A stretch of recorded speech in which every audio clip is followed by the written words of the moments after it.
nombre es Tatiana Cortés y el tema que me correspondió fueron los tratamientos biológicos. Como una pequeña introducción, tenemos que los nuevos estándares de vida moderna y agricultura extensiva nos han dado una ingente producción de agua residual en países industrializados. Por ejemplo, en la Unión Europea se está produciendo de 25 a 150 metros cúbicos por persona año en agua residual. Este tipo de agua residual tenemos la doméstica, la industrial, la de conexiones incontroladas y el agua pluvial. Los tratamientos biológicos son un tipo de medicamentos sistémicos. Estos son creados mediante técnicas de biología molecular y parecen a proteínas humanas. Tienen como objetivo eliminar los contaminantes del agua que mediante el uso de microorganismos se producen. En la mayoría de los casos, la materia orgánica soluble e insoluble, así como lo es el nitrógeno, son eliminados eficientemente por una acción biológica. Cabe resaltar que la eliminación de la materia orgánica, la coagulación de los sólidos coloidales no sedimentables y la estabilización de la materia orgánica son llevadas a cabo por una gran variedad de microorganismos, principalmente bacterias. Por lo tanto, para poder diseñar efectivamente cualquier proceso de tratamiento biológico, es necesario tener en cuenta cuatro ítems. El primero serían los requerimientos nutricionales de los microorganismos. Como segundo tenemos el metabolismo de los microorganismos. Tercero sería la relación entre el crecimiento microbiano y la utilización del sustrato. Y como cuarto, los factores ambientales que están afectando el crecimiento microbiano. Para iniciar debemos tener una serie de conceptos definidos. Por ende, los microorganismos heterótrofos son aquellos que realizan su metabolismo a partir del carbono, pero contenidas en sustancias orgánicas. Los autótrofos realizan su metabolismo a partir del carbono, pero estas están contenidas en sustancias inorgánicas. Los microorganismos facultativos son aquellos que pueden vivir en ausencia o en presencia de oxígeno. En cambio, los aerobios solo en presencia de oxígeno y los anaerobios en ausencia de oxígeno. El tratamiento de lodos activos o lodos activados es el más conocido utilizado en el tratamiento de aguas. Este se fundamenta en la utilización de microorganismos, en su mayoría bacterias heterótrofas facultativas, ya que crecen naturalmente en el agua residual y estas convierten la materia orgánica disuelta y particulada presente en el agua en productos más simples como es el dióxido de carbono y el agua en sí, también creando nuevas bacterias. El proceso de lodos activos consta principalmente de un tanque de aireación. Este sería el reactor. Aquí los microorganismos se mantienen en suspensión y aireados. Sigue un sistema de separación de sólidos, normalmente es un tanque de sedimentación. Posteriormente un sistema de recirculación, aquí se devuelve la biomasa sedimentada, es decir, los microorganismos y los sólidos inertes al reactor. Este proceso de lodos activos es un proceso de biomasa en suspensión, es decir, que aquí los microorganismos crecen en suspensión y se agrupan formando flóculos que a su vez forman una masa microbiana, la cual es llamada lodo activo o activado. Este término activo se refiere a la capacidad de este lodo, es decir, de los microorganismos, para poder metabolizar la materia orgánica soluble y coloidal a dióxido de carbono y agua. La mezcla de estos lodos activos y del agua residual se denomina licor de mezcla. Para poder tener una operación adecuada de este tipo de procesos se requiere la supervisión y control de ciertos factores, tanto biológicos como físico-químicos, los cuales van a garantizar la generación de una comunidad de microorganismos activa que consuma los contaminantes presentes en las aguas residuales. Asimismo, la agrupación de los microorganismos generados en flóculos, conocido como floculación, y una buena sedimentación de los flóculos formados, lo que produce un lodo concentrado que permite ser recirculado y en consecuencia un sobrenadante clarificado. Este tipo de sistema debe seguir unos parámetros operacionales. El primero sería la concentración de sólidos suspendidos en el licor de mezcla. Aquí los sistemas de lodos activados se diseñan de tal manera que la concentración de estos sólidos suspendidos no rebase ciertos límites, tanto inferiores como superiores, y para que la práctica funcione adecuadamente. La concentración óptima de estos sólidos suspendidos para un funcionamiento adecuado dependerá del tipo de agua a tratar y las características del sistema de tratamiento. Por lo general, la concentración de estos no debería ser inferior a 1500 miligramos por litro ni superior a los 5000 miligramos por litro, ya que los sólidos suspendidos incluyen tanto a los microorganismos, es decir, la biomasa, como a otros sólidos inertes. La concentración de esta biomasa se asocia al contenido de sólidos suspendidos volátiles y en la práctica algunas veces se utiliza el valor de estos sólidos y otras veces es necesario considerar solamente la parte activa del licor de mezcla. Tenemos un segundo parámetro que es el tiempo de retención de sólidos, se define mediante la siguiente ecuación. Este es el tiempo de residencia celular y se representa el periodo de tiempo medio en el cual la biomasa permanece en el sistema. Aquí V sería el volumen del reactor, SSV sería la concentración en el reactor, QP es el caudal volumétrico y tenemos QF que es el caudal volumétrico del efluente.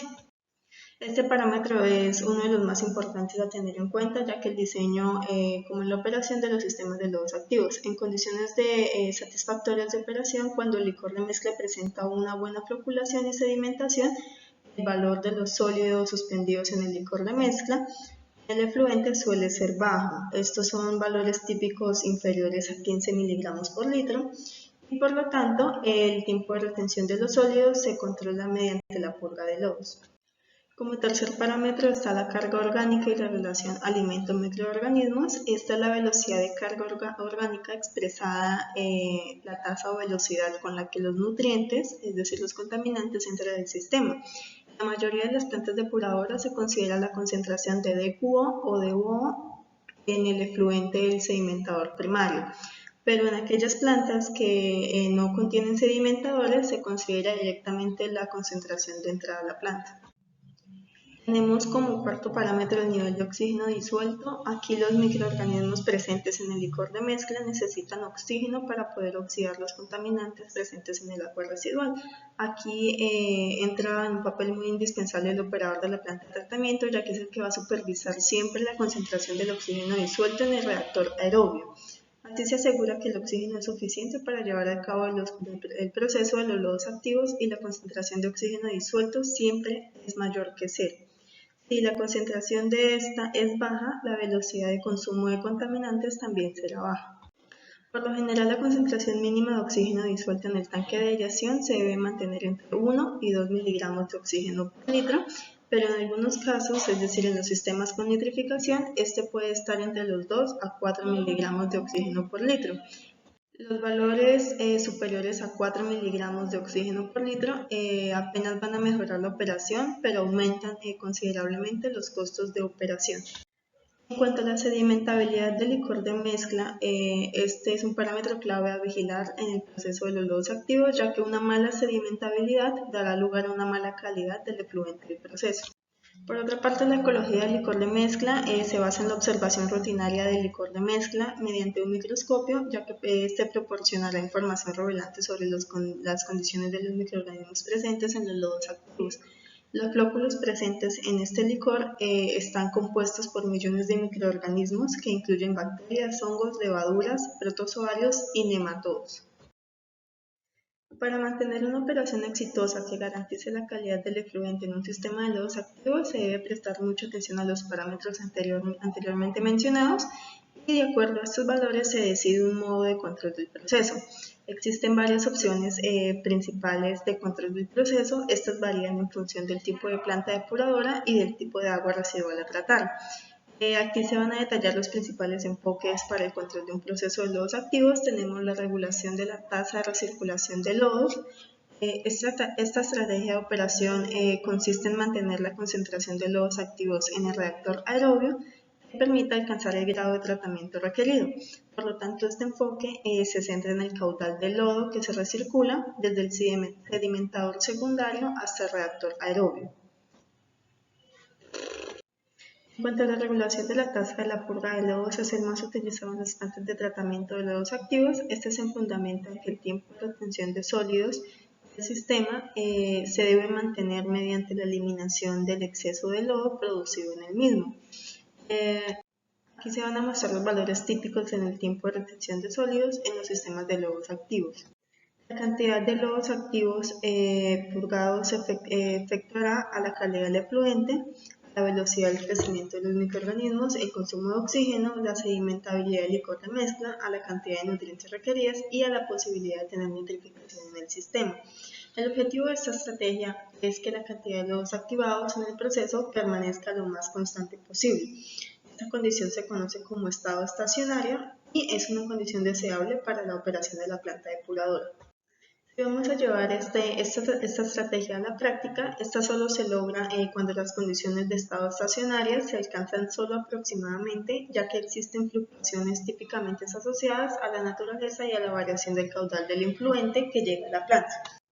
La estrategia de regulación de la relación FM se utiliza para asegurar que el proceso se alimente a la misma velocidad a la que los microorganismos del licor de mezcla sean capaces de degradar los contaminantes del agua residual, es decir, los nutrientes. Esta estrategia no se debe basar en los resultados de las pruebas diarias de laboratorio de DQO, ya que las concentraciones suelen oscilar de un día a otro y deben utilizarse los valores promedios de aproximadamente los últimos 7 días de operación. En la siguiente tabla se muestran los intervalos típicos de tasa de recirculación en función del tipo de proceso, y en la otra nos muestra los valores típicos de la relación FM para distintas implementaciones del proceso de lodos activos. Como en todo proceso, también hay problemas operacionales. Cuando el efluente de una planta de tratamiento presenta un alto contenido en sólidos en suspensión y hay una poca eficacia de la eliminación de contaminantes, el sistema de lodos activos podría encontrarse en una situación llamada bulking. Lo que ocurre en esta situación es que los lodos activos no se compactan adecuadamente, formando flóculos, y por lo tanto no se produce una correcta sedimentación en el clarificador secundario. De este modo, los flóculos no sedimentados se descargan en el efluente. La principal causa del bulking suele ser un desarrollo excesivo de bacterias filamentosas en los lodos activos y se conoce como bulking filamentoso. Estas bacterias filamentosas son aquellas que están creciendo y formando una especie de filamentos o cuerdas que sobresalen de los flóculos. Estos son fácilmente observables mediante el microscopio. El desarrollo excesivo de este tipo de bacterias puede deberse a distintos factores, como lo son las bajas concentraciones del oxígeno en el licor de mezcla, menos del 0.5 miligramos de oxígeno por litro, bajas velocidades de la carga orgánica, falta de nutrientes como el fósforo y el nitrógeno, bajos valores de pH, lo que es menor a 6, presencia de productos de fermentación en el influente como los ácidos grasos volátiles y presencia de sulfuro y tiosulfato. Asimismo, hay otros tipos de bulking menos frecuentes como el viscoso. Este acontece cuando los microorganismos en presencia de un alto contenido de materia orgánica rápidamente biodegradable o en ausencia de ciertos nutrientes segregan unas sustancias similares a los biopolímeros que le otorgan al lodo una consistencia gelatinosa con una mala sedimentación. Otro tipo de bulking es el disperso. Este se presenta cuando desaparece la mayor parte de las bacterias filamentosas y de este modo los flóculos no se forman correctamente y hay una gran cantidad de bacterias creciendo de una forma dispersa en el licor de mezcla.